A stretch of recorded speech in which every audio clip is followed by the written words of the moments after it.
Merci Seigneur de bénir encore ta parole puisqu'elle est puissante et qu'elle peut faire du bien à nos cœurs, nous instruire, nous changer, nous transformer parce qu'elle donne la vie. Merci Seigneur au nom de Jésus. Amen. Oui, j'avais à cœur de rappeler que la parole de Dieu est puissante. N'importe quelle parole de Dieu est capable de porter la vie, de transformer, de changer, d'opérer des miracles. On a quelquefois, chacun on a dans notre tête une panoplie de versets qui nous sont plus familiers et qu'on sort plus facilement de notre carquois, qui nous paraissent des versets très puissants. Mais je suis sûr que n'importe quel verset de la Bible, n'importe lequel, même ceux qui nous paraissent neutres, tous sont puissants et capables d'opérer des miracles, de changer, de transformer.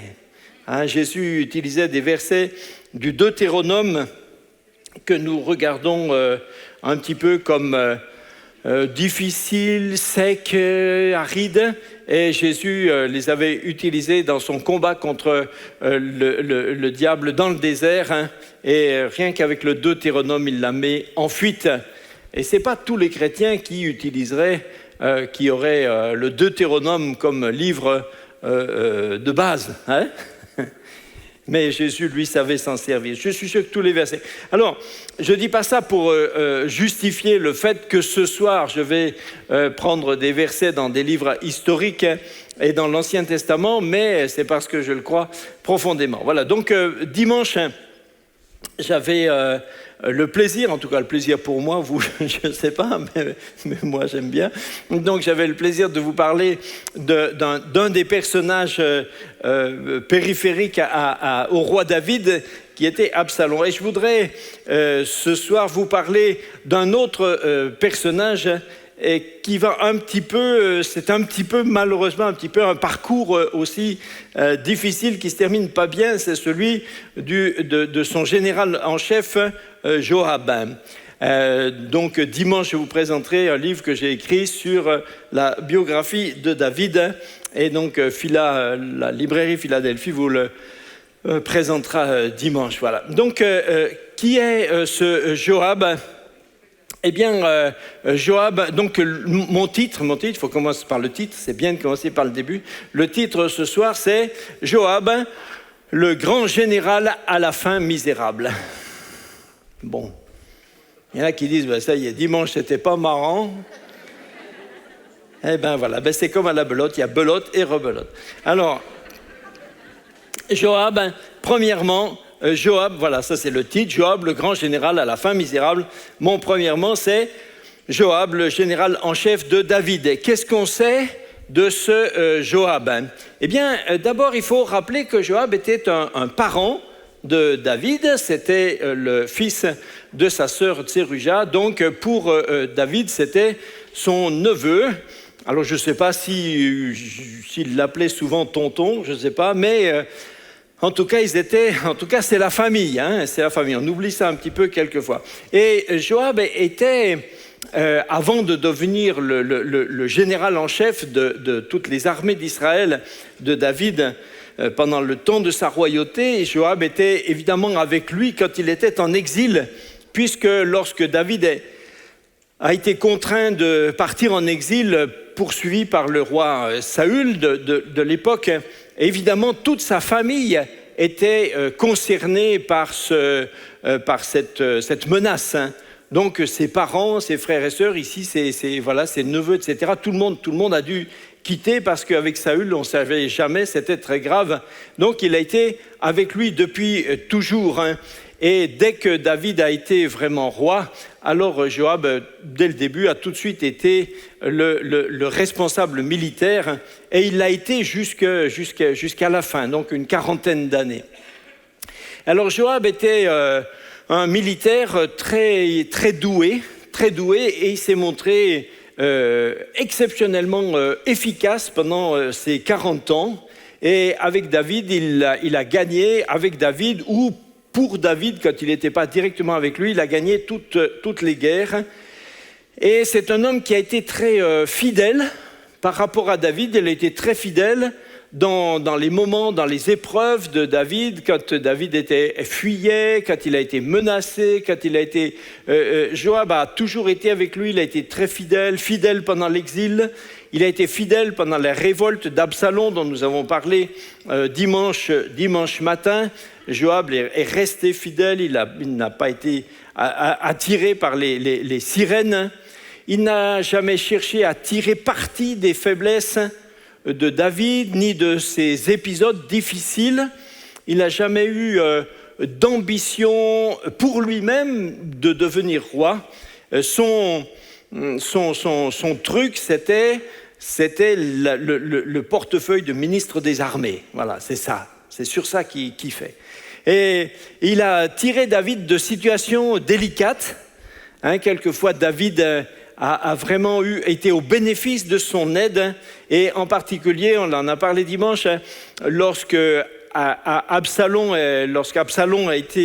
a fait une révolte contre son père, et finalement, quand il est mort, David était émotionnellement, affectivement, David était complètement dans la confusion, et il savait plus gérer ses émotions, et Joab l'a vraiment secoué, on peut dire.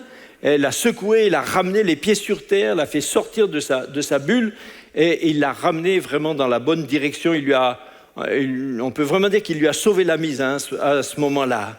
Il a ensuite, après, encore réglé un autre problème avec un autre mouvement de sédition qui était mené par Sheba, fils de Bichri, là. Et donc, Joab a été très, très efficace. Donc, quand on a fait le parcours de quelqu'un comme ça, et qu'on dit que ce parcours est extrêmement positif et efficace pendant 40 ans, on dit « Ah, voilà, ça c'est une bonne personne à la fin, on va vraiment le récompenser, le complimenter. » Bon.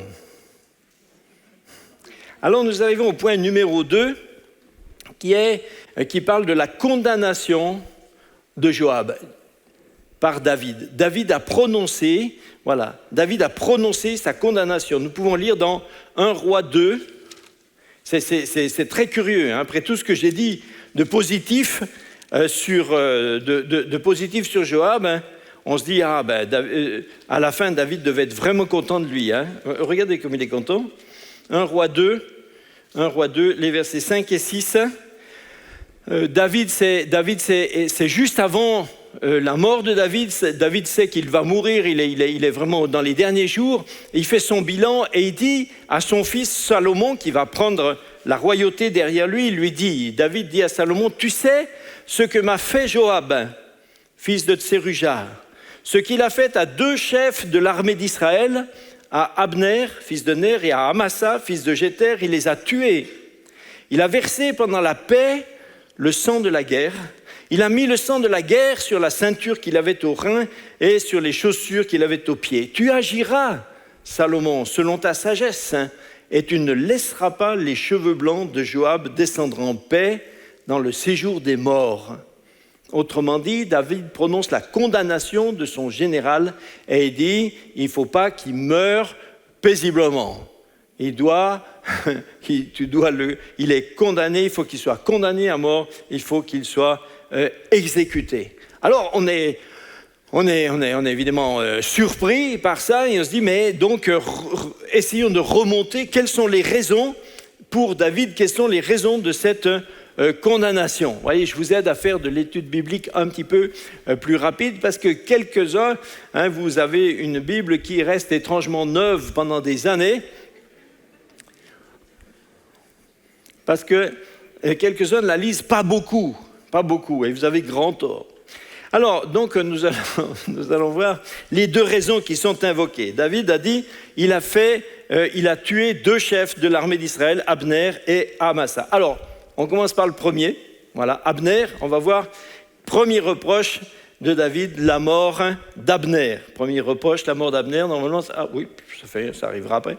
Et donc, qui est ce Abner? Eh bien, Abner dirigeait, on mettra le verset après, merci. Abner dirigeait l'armée d'Israël quand David a pris la royauté. Quand Saül est mort, David est devenu roi. Mais il est d'abord devenu roi sur seulement une partie, sur seulement sa tribu, la tribu de Juda. Et à ce moment-là, les autres tribus se sont regroupées avec un autre roi qui descendait de Saül. Et le général de cette coalition, qui s'appelait Israël, le général de cette coalition était un certain Abner. Or, le problème d'Abner, c'est que lui-même confessera à la fin qu'il savait depuis le début que Dieu a donné l'onction à David pour être roi. Donc il sait que c'est David que Dieu a oint pour être roi, et malgré ça, ça l'arrange politiquement de suivre un autre parti. Donc déjà, je me dis, voilà quelqu'un qui est un rebelle devant Dieu, c'est un rebelle. Et puis Abner donc a poursuivi ce chemin avec ce roi concurrent à David, jusqu'à ce qu'à un moment il s'est rendu compte que qu'il avait tout misé sur, on dit quelquefois, sur le mauvais cheval. Il s'est rendu compte que politiquement c'était la débandade. Alors il abandonne le roi qu'il servait, qui s'appelait Ish-Bosheth, et puis il décide, de manière unilatérale, il décide de revenir à David. Il abandonne l'autre, donc quelque part il trahit son chef. Il vient voir David, et David est tout content. Il se dit, tiens, avec lui, comme ça, je vais rallier tout le monde à moi. Mais on comprend difficilement ce choix que David fait, parce que David fait la paix avec quelqu'un qui est un traître, et quelqu'un qui, non seulement a été contre la volonté de Dieu, mais qui, en même temps, est en train de trahir son maître. Si vous prenez comme aide quelqu'un qui devient votre aide parce qu'il trahit son ancien patron, il vous trahira vous-même aussi un peu plus tard. Hein? Alors, on comprend difficilement que David ait fait ce choix sans regarder. Et puis surtout, le problème, c'est que David fait avec Abner cette espèce d'arrangement, mais il n'en parle même pas à son principal collaborateur. Joab est le chef de l'armée. Et David ne lui en dit pas un mot. Joab revient et il apprend que l'entrevue a eu lieu. Il apprend qu'il y a eu un arrangement. Il apprend, et lui, il n'a même pas été concerné. Il dit ça, c'est fort. Et le plus pire de tout ça, c'est que Joab avait un contentieux avec ce Abner qui, dans une bataille, 7 ans avant, avait tué son frère. Donc, Joab, alors à ce moment-là, parce que c'est un militaire, je vous ai dit, il est efficace, hein, il est efficace. Donc, tout de suite, dans sa tête, hop, il a fait un plan, une stratégie, et nous lisons que ce qu'il a fait, et c'est là que nous lisons 2 Samuel 3, on revient en arrière, 2 Samuel 3, 22. Non. 2 Samuel 3, 22. Voici Joab et les gens de David revinrent d'une expédition et ils emmenèrent avec eux un grand butin. Abner n'était plus auprès de David à Hébron, car David l'avait renvoyé, il s'en était allé en paix. Lorsque Joab et toute sa troupe arrivèrent, alors on fait à Joab ce rapport, on lui dit, Abner, le fils de Ner, est venu auprès du roi et il l'a renvoyé, il l'a laissé partir tranquillement, paisiblement. Joab se rend chez le roi, furieux, lui dit, mais quoi, qu'est-ce que tu as fait?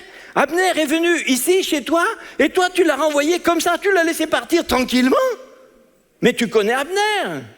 C'est un fourbe. C'est pour te tromper qu'il est venu, pour épier ce que tu fais, pour savoir. Et Joab quitte David, et il envoya sur les traces d'Abner des messagers pour le faire revenir. Il était déjà sur le chemin de retourner chez lui, pour le faire revenir depuis la citerne de Sira. David n'en savait rien. Et lorsqu'Abner fut de retour à Hébron, Joab tira Abner à l'écart, au milieu de la porte, comme pour lui dire quelque chose, tranquillement, en secret. Et là, il le frappa au ventre et le tua pour venger la mort d'Asaël, son frère. Donc, vous voyez que Joab d'accord, c'est un type efficace. Mais alors là, pour être efficace, il est efficace. Hein? Lui, il a vu un danger, donc il traite le danger à la racine.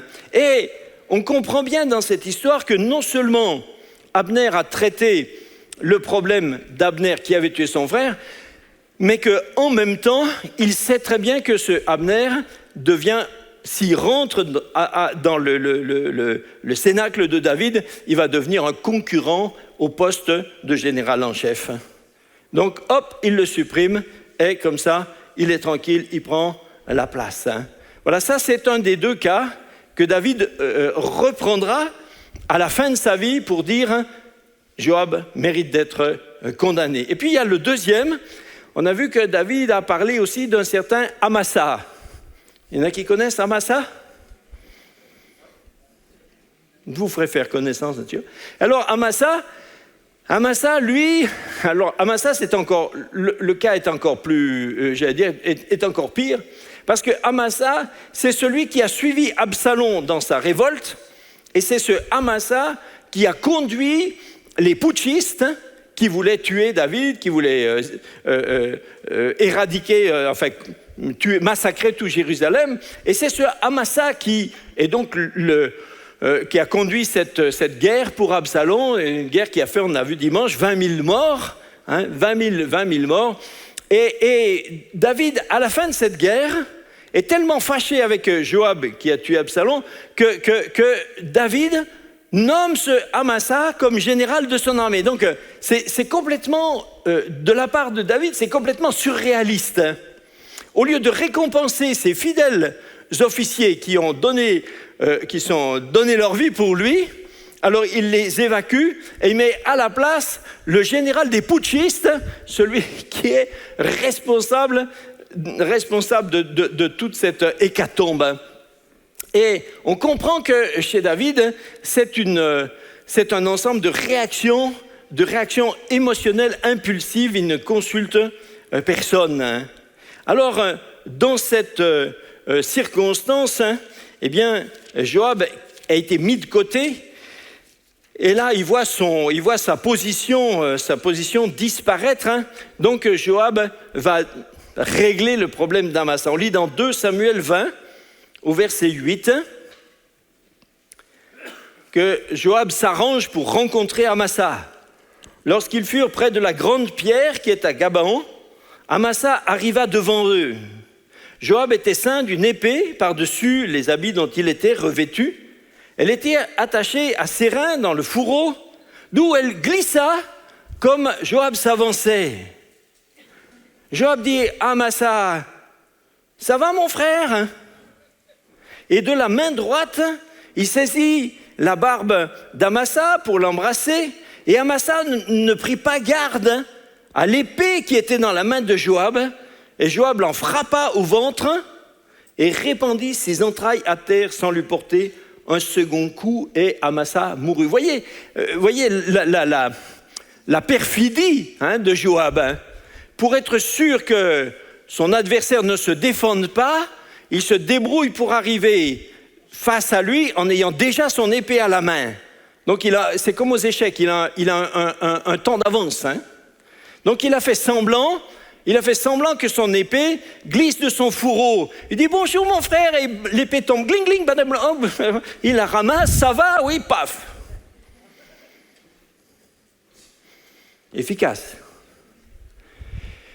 Et ce que Joab a fait là, c'est qu'il s'est débarrassé de son concurrent.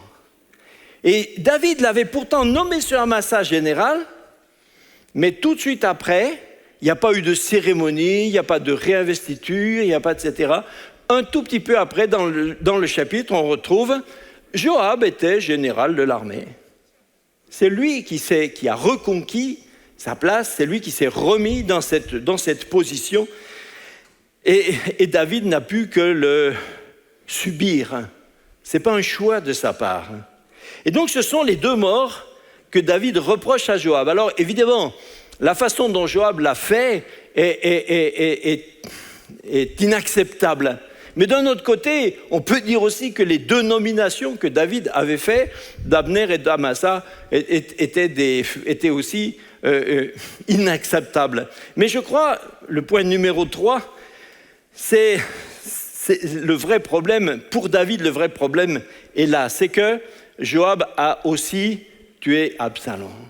Et c'est ça que David ne dit pas, mais sa vraie raison de sa rancune contre sa grosse rancune contre Joab, c'est que Joab a tué Absalom.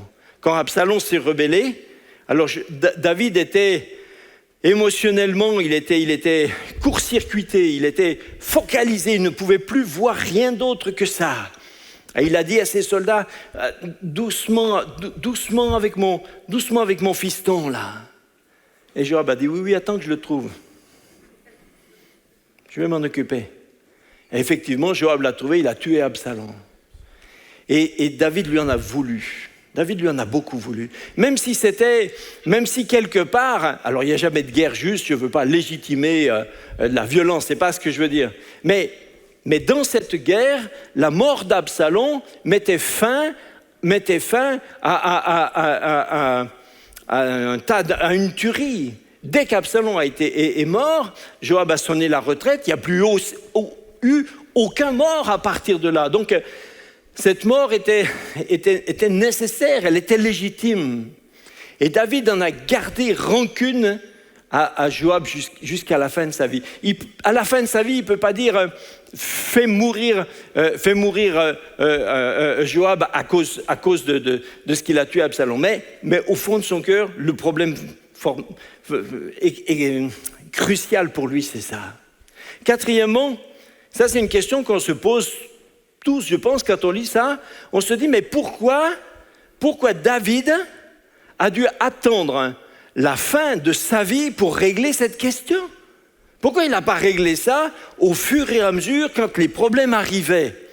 Pourquoi est-ce qu'attendre d'être quasiment sur son lit de mort pour léguer à son fils, comme dans une sorte d'héritage spirituel bizarre, de faire le ménage et de trucider tous ceux qui ont été défaillants avec lui?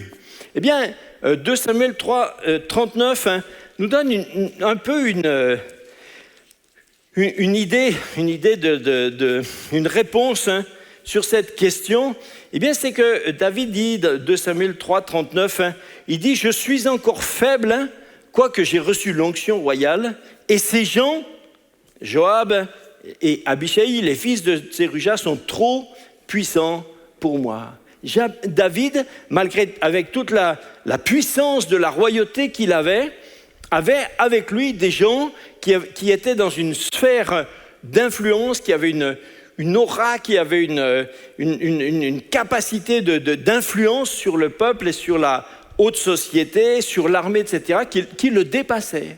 Joab était trop fort, David n'a pas pu lui régler cette question avant, donc il a légué cette tâche à son fils. C'est quand même une drôle de tâche pour Salomon de commencer son règne en devant couper des têtes, c'est comme ça. En tout cas, Salomon, lui, n'avait pas de problème affectif, il n'a jamais travaillé avec Joab, il ne lui doit rien, ils n'ont pas été dans des épreuves ensemble, donc il n'a pas eu besoin de l'aide précieuse de Joab, donc il pourra régler ça. Alors, le point numéro 5 qu'on arrive, c'est que je dois encore, dans cette histoire, je dois encore sortir un autre cadavre du placard. C'est qu'il y en a encore un autre dont on ne parle pas, dans toute cette histoire, qu'on ne cite pas, mais qui existe. Et c'est Uri. Tout le monde se rappelle qui est Uri. Uri, c'était le mari de Bathsheba. Et quand on connaît cette histoire épouvantable, quand David a trompé Uri, quand il a couché avec sa femme et qu'elle s'est retrouvée enceinte, ne pouvant pas, elle était enceinte, alors David a supprimé le mari. Il a fait mourir Uri. Mais comment il a fait mourir Uri?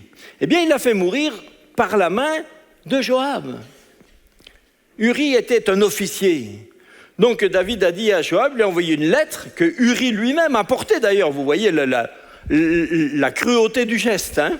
C'est Uri qui, la bouche en cœur, apporte sa lettre de condamnation. Et donc David dit à Joab, tu feras, débrouille-toi pour faire mourir Uri.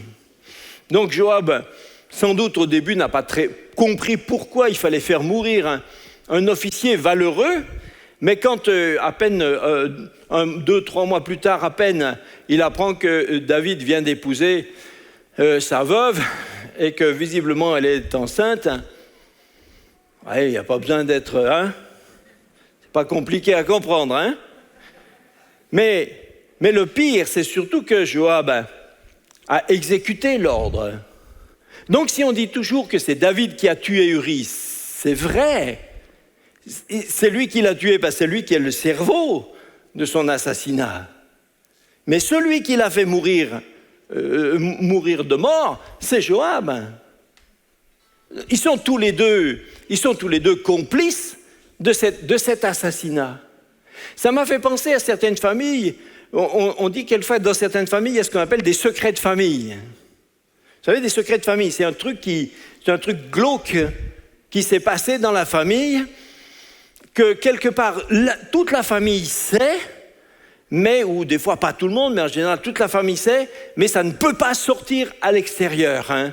C'est une espèce de secret, un secret un peu sordide qui empoisonne la vie de tout le monde. Et tant que ce secret ne sort pas, eh bien la famille est empoisonnée. Ça c'est un secret de famille. Hein, imaginez dans la famille, les gens se parlent. Toute la famille de David, ils se sont parlés. Quelqu'un dit peut-être, tu sais, il dit à l'autre, en douce comme ça, puis ça on en parle quand on est qu'à 2-3 comme ça. Et puis il faut qu'il n'y ait personne autour. Il dit, tu sais, Uri, oui, ben Uri quoi? Eh ben Uri,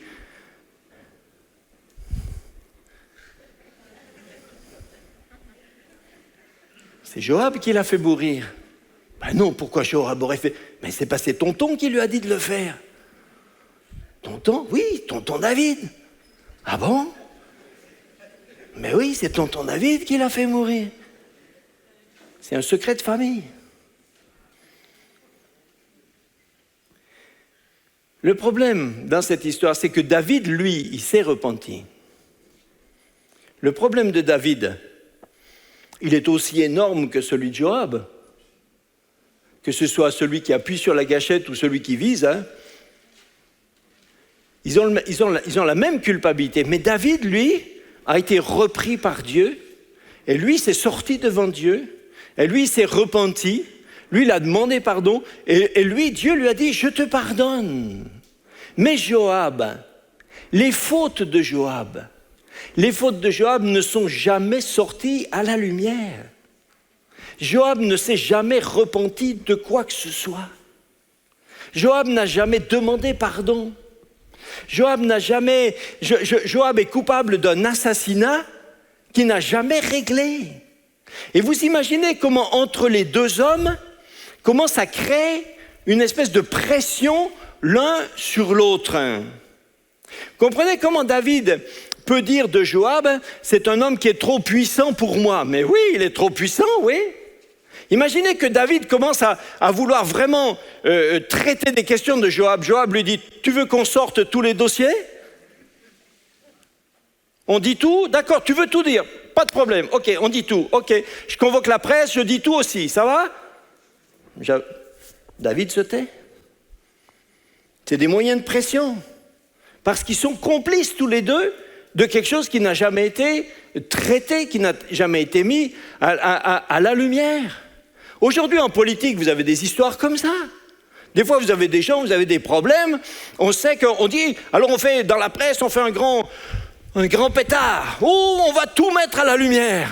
Et bizarrement, la personne dont on parle son problème n'est jamais traité parce qu'il sait trop de choses. Il sait trop de choses. Combien on en a vu comme ça? On dit, on va régler son compte et tout ça. L'autre, il dit, bon, ok, on parle? Ça va, je parle. Ça va, c'est bon. Je ne vais pas vous donner des noms, vous les connaissez. Et c'est ça, vous comprenez, on lit la Bible, mais quelquefois on lit la Bible comme si on visitait des espèces d'images, des images aseptisées, comme si ces personnes-là étaient des espèces de personnes qui n'ont vécu qu'à travers des cadres de ministère. Mais David, c'est un ministre, oui, avec un bonhomme dedans, avec une personne dedans, avec un caractère, des motivations, avec des failles, des faiblesses, des forces. Je vous ai dit que moi, c'est un de mes modèles. Si je voulais ressembler à quelqu'un, je pense que j'aimerais ressembler à Samuel, j'aimerais ressembler à David, parce qu'un cœur comme lui, un cœur qui aime Dieu, qui adore Dieu, je ne vois pas d'autre. Hein. Mais c'est un homme qui a des faiblesses. Et ce genre de truc, il a jamais réglé. Point numéro 6, la faute qui a finalement provoqué la perte de Joab. Hein. Eh bien, à la fin, c'est un mauvais choix que Joab a fait qui a précipité sa chute.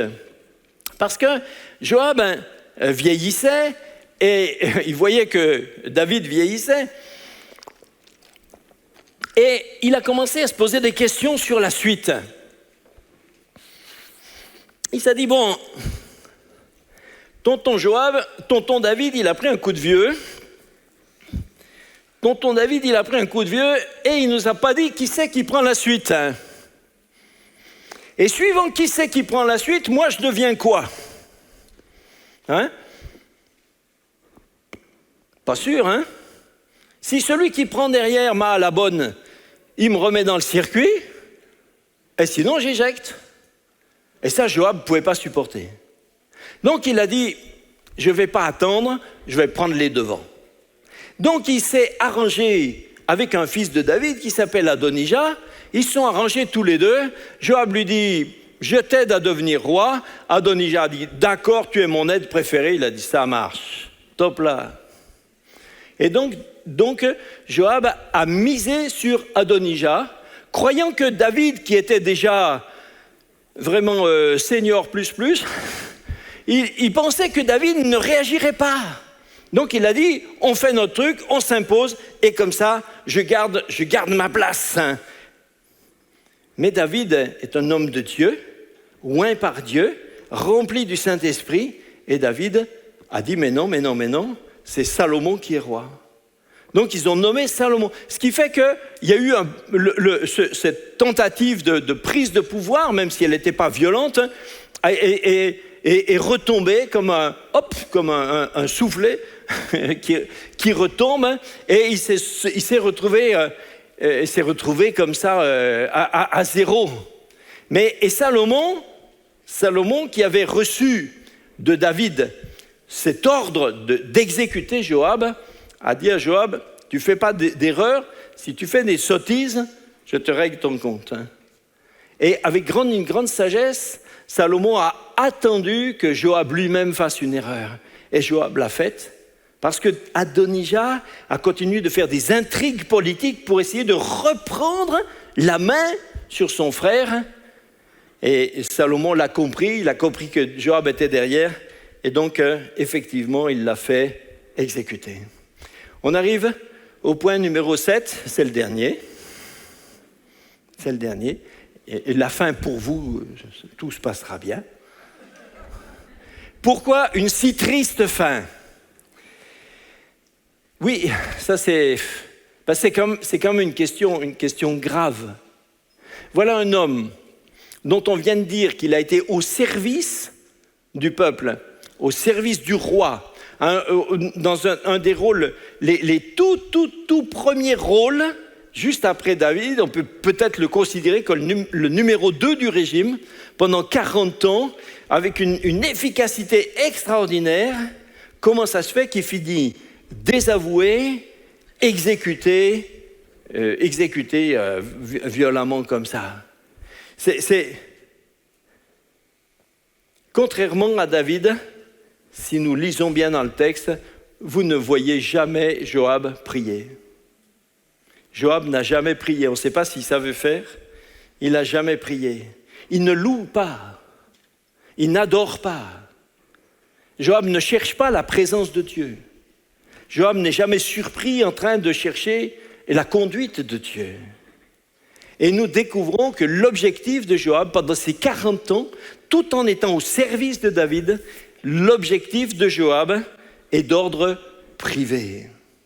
Ce que Joab poursuit, c'est conserver son ministère de ministre des armées. Ça, c'est son but dans la vie. C'est sa réussite, c'est la réussite de sa carrière professionnelle. Il vit pour ça. C'est sa vie, c'est son émotion, c'est sa fibre. Même s'il vit dans le royaume de Dieu, enfin dans Israël, même s'il sert un roi qui est loin, lui-même, c'est le dernier de ses soucis. C'est pourquoi Joab n'a jamais hésité à tuer ceux qui se mettaient en travers de son chemin. Et même si on peut dire que la mort d'Abner et d'Amasa était quelque part compréhensive, et si celle d'Absalom était nécessaire par rapport aux morts, mais on voit que Joab n'avait aucune relation avec David. Comme David était capable de faire une alliance avec Jonathan, par exemple. Mais Joab n'a jamais été en relation avec David. Leur relation était très ambiguë et très fausse parce qu'elle était basée sur seulement de l'efficacité. Mais rien de spirituel, jamais d'alliance. Et finalement, la mort de Joab met seulement au jour sa vraie nature. C'est un homme charnel, c'est un homme du monde. Aujourd'hui, dans notre jargon actuel, on dirait que c'est un inconverti, mais qui est dans la maison. C'est quelqu'un qui a un rôle, mais qui n'est pas né de nouveau. C'est un homme qui est seulement centré sur sa réussite personnelle, mais sans relation avec Dieu. Alors, quelle est ma conclusion à la fin d'avoir visité très vite comme ça le parcours d'une vie dramatique? Eh bien, j'aime bien l'Ecclésiaste qui dit « Mieux vaut la fin d'une chose que son début ». C'est à la fin d'une course qu'on juge l'arrivée. C'est à la fin d'une vie qu'on fait le bilan. Mieux vaut la fin d'une chose que son début. Les débuts peuvent être beaux, mais la fin de la vie de Joab et sa mort laissent, je ne sais pas comment dire, songeur. Et peut-être même quelques-uns, des fois, lisant ce texte, je pense que certains lecteurs sont perplexes devant ce Joab. Certains se disent, mais alors est-ce qu'on peut servir Dieu toute sa vie en étant efficace pour finir quand même à la fin désavoué? Mais justement, Joab n'a jamais servi Dieu. Joab n'a jamais servi Dieu. Joab s'est servi lui-même. Il s'est servi lui-même dans le service de Dieu. Vous savez, personne n'est tout bon, tout mauvais. Personne n'est binaire comme ça. Les personnages bibliques, comme nous, sont complexes. David est complexe, compliqué, j'ai dit des fois, parfois même. Mais c'est un homme qui aime Dieu et c'est ce qui l'a sauvé. Ses motivations étaient bonnes. Qu'en est-il de nos motivations? Parce que c'est ce qui fera le jugement de Dieu. C'est pas directement ce que nous faisons, mais c'est bien plus le pourquoi nous le faisons. C'est bien plus ce qui a généré ce qu'on fait. Parce qu'on peut faire des belles choses, mais les faire parce qu'il nous revient quelque chose de ce qu'on a fait. Ou alors on peut les faire vraiment pour Dieu. C'est vrai de tous les services, depuis ceux qui se font sur l'estrade jusqu'à ceux qui se font sans aucun média. Et nous sommes lucides sur nos motivations. Un des défauts que Jésus lui-même a le plus dénoncé, contre lequel il s'est vraiment fâché, c'était l'hypocrisie. L'hypocrisie, c'est justement la contradiction qu'il y a entre les vraies motivations secrètes et puis ce qui est affiché. L'hypocrisie, c'est le déguisement de fausses motivations en bon, entre guillemets, comportement. Mais Jésus dit, mais à l'intérieur, ils sont le contraire de ce qu'ils laissent voir. Ils laissent voir des œuvres, ils laissent voir une pseudo-obéissance, ils laissent voir... Mais dedans, ceux que Jésus dénonçait étaient hypocrites. Et Proverbe 4, 23, je voudrais juste finir par ces 2 versets. Proverbe 4, 23 dit garde ton cœur plus que toute autre chose, car de lui viennent les sources de la vie. Est-ce qu'on peut le redire ensemble? Garde ton cœur plus que toute autre chose, car de lui viennent les sources de la vie. Garde ton cœur. Ça, c'est un truc qui me... merci Seigneur, on a, au début de notre vie chrétienne avec Brigitte, on a appris des versets. Et ça, c'est un des versets, je pense, que j'ai appris depuis le début. Et ça s'est imprimé.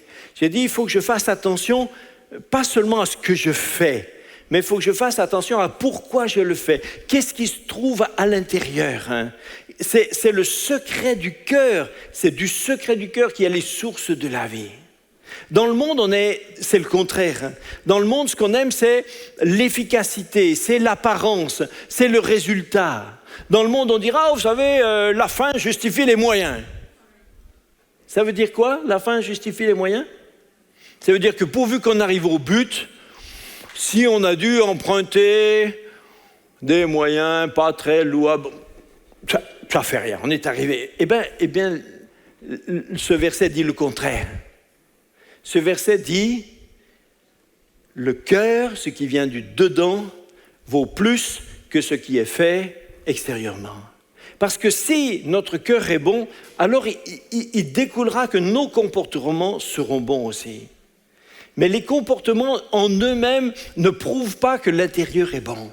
Et ça, il n'y a que chacun d'entre nous qui peut le savoir, et encore à condition d'être lucide, ce qui n'est pas toujours forcément aussi objectif qu'on croit. Mais le Seigneur, en tout cas, peut nous parler, il peut nous visiter. Est-ce que nous avons à cœur de garder notre cœur, de visiter notre cœur? Pourquoi je dis ça? Pourquoi je parle comme ça? Pourquoi je fais ça? Pourquoi j'ai tel but? Quelle est ma motivation? Je veux arriver à quoi? Pourquoi telle chose me plaît? Pourquoi telle chose m'agace? Et c'est là que le Saint-Esprit, si on y fait attention, le Saint-Esprit peut nous parler et nous montre que quelquefois, même dans le service, on peut être quelquefois dans des motivations qui sont des motivations carriéristes. Hein, j'en parlais quelquefois quand je parle, c'est un exemple qui me revient comme ça, quand on parle par exemple quand je parle de l'humilité. Je dis par exemple, voilà qu'un conducteur de louange. Alors tous les conducteurs de louange, ne croyez pas que je parle de vous, je parle d'une église fictive qui n'est pas ici. Mais imaginez un conducteur de louange, à la fin du culte, hein, il avait vraiment la pêche, quoi. Hein. Et à la fin du culte, plusieurs viennent le voir, lui disent « C'est bien frère, c'était excellent, vraiment, c'était bien. » Et un autre conducteur de louange a entendu ça de loin. Il dit « Mais dimanche prochain, il faut que je fasse au moins aussi bien. » Personne ne pense jamais des choses comme ça. Hein? C'est pour ça que j'ai dit que c'est dans une église fictive. Hein? On sait bien qu'ici, ça ne peut pas arriver. Mais on peut faire un effort d'imagination. Hein? Alors, cet autre conducteur de louange, le dimanche d'après, il est là sur l'estrade, il dit « Frères et sœurs, aujourd'hui, nous allons louer le Seigneur, alléluia !» Parce qu'il a une... C'est quoi la motivation? La motivation, et il va être tout le culte, il va être à fond, il donne à fond, il transpire. Est-ce qu'il faut qu'il soit au moins aussi bien que l'autre? Et à la fin, quelques-uns viendront le voir, lui dire « Oh, c'était magnifique. Quel enthousiasme. Alors il est content. Il a sa récompense, c'est ça qu'il voulait. Mais quelle est la motivation? Peut-être que s'il fait attention, le Seigneur lui dit à la fin, qu'est-ce qui te motivait le plus dans ce culte? Vous savez, des fois, quand le Saint-Esprit nous pose des fois des questions comme ça, hein, des questions basiques, des questions comme ça. Et ne répondez pas trop vite. Hein. Ne répondez pas trop vite. Faites attention. J'étais même pas... Je servais comme ça quand j'étais à Grenoble, hein, dans une église avant d'être pasteur.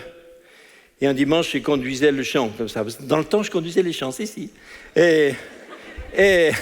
Non, je conduisais les chants. Et à un moment, quelqu'un dans l'église, c'était plus petit, donc il y avait des fois des gens qui priaient, etc.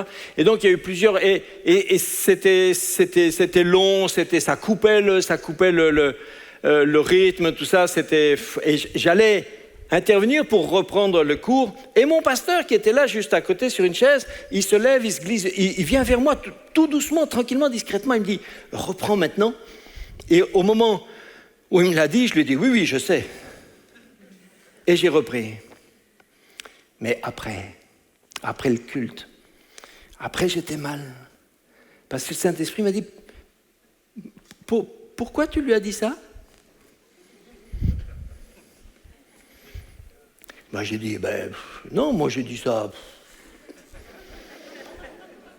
Je dis ça comme ça, non, mais non, parce que je sais, ouais, je savais, je me suis bagarré avec ça toute la journée. Le soir, j'étais fatigué. Hein. Le soir, j'étais fatigué, j'étais voir le Seigneur, j'ai dit, Seigneur, j'aime pas les conseils. Je reconnais, j'aime pas les conseils. Voilà, ça m'avait trop fatigué. Hein. Je reconnais, j'aime pas les conseils. Mais si vous ne laissez pas le Seigneur, quand il vous reprend sur une motivation profonde, on peut passer. Si j'avais voulu, je passais par-dessus. C'est un bricole. Je me suis assez auto-justifié. Je dis oui. Bon, il a quand même... En moi-même, je me disais, oui, il a bien fait de me le dire. Oui, c'est vrai, c'est normal, lui. Il ne pouvait pas savoir que j'allais le faire, etc. Je me faisais des films. Et le Saint-Esprit laisse tomber. Il dit, si tu veux traiter ton problème, tu le traites. Si tu ne veux pas le traiter, tu ne le traites pas. Vous croyez que le Saint-Esprit, quand vous avez fait une bêtise, vous croyez que le Saint-Esprit va arriver avec un clairon?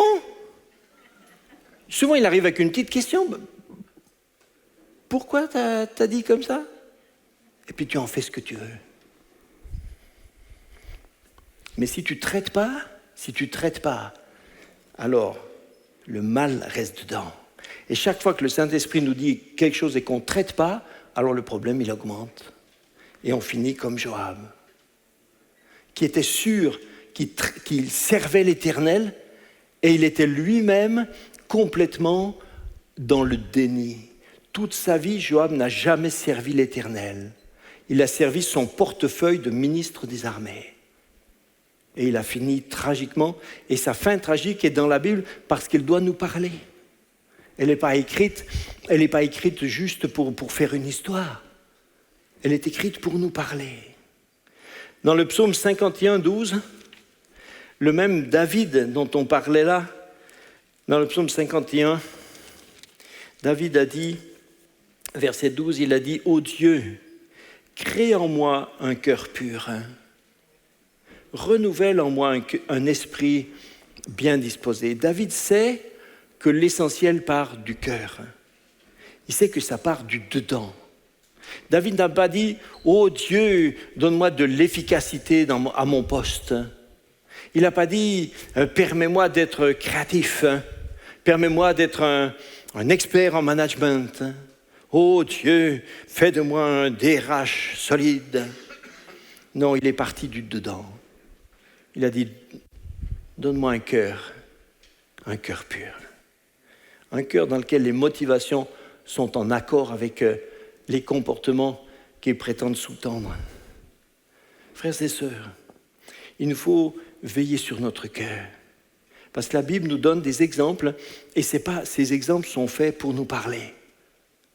Vous croyez que Dieu s'est donné la peine d'écrire tous ces chapitres et de nous exposer toute la vie de Joab juste pour dire « Ah, voilà un sale type ». C'est pour que ça nous parle. Il nous faut, quand c'est nécessaire, il nous faut savoir revenir à Dieu, nous repentir si nécessaire. Est-ce que nous aimons Dieu pour Dieu? Voilà, ça c'est ma dernière question. Je la soulève et pouf, je vous la laisse retomber. Hein? Est-ce que nous aimons Dieu pour Dieu? S'il n'y a pas de retour, si ça ne nous ramène rien, est-ce que nous aimons Dieu pour Dieu? Quoi qu'il arrive, sans compliment, sans bénéfice, sans solution, sans place, est-ce que nous aimons Dieu pour Dieu? Allons prier encore. Et puis après, je laisserai, je ne sais plus qui reprendrait. Je ne sais plus si c'est Ben ou Jérémie. On va prier. Merci Seigneur, étends ta main sur nous, Seigneur. Oui, dans ta parole, il y a beaucoup de choses qui sont quelquefois qui nous apparaissent comme compliquées. Mais nous te prions que ton Saint-Esprit nous aide à les comprendre. Je te prie que chacun de mes frères et sœurs ce soir puisse aimer la parole de Dieu, aimer ses histoires, aimer ses personnages, aimer chercher à les comprendre, aimer à sonder ces choses pour que le Saint-Esprit puisse nous donner des images, des références, puisse nous mettre à l'abri, en nous montrant, puisse nous faire, nous mettre devant nous des cas de jurisprudence. Voilà ce qui arrive quand on se conduit comme ça. Seigneur, je te prie pour que la parole de Dieu trouve un écho dans les cœurs. Je suis, Seigneur, tellement attristé de voir que des chrétiens de vieille date ne connaissent même pas le contenu de la Bible. Seigneur, permets que cette parole puissante, créatrice, constructive, miraculeuse, divine, puisse rentrer dans les cœurs, nous changer, nous transformer, nous transporter, nous guérir, nous délivrer. Seigneur, je te prie que ceux qui étaient concernés ce soir, d'une certaine façon, c'est moi, c'est nous tous. Mais peut-être pour quelques-uns, il y avait des problèmes particuliers à régler. Que ceux qui sont concernés par cette espèce d'égocentrisme, par cette fausseté de faire des choses apparemment, mais sans que ça vienne du cœur. Seigneur, permets-nous de savoir veiller sur notre cœur. Oh Dieu, crée en moi un cœur pur. Oh Dieu, est-ce qu'on peut le dire ensemble? Oh Dieu, crée en moi un cœur pur. Crée en moi un cœur pur.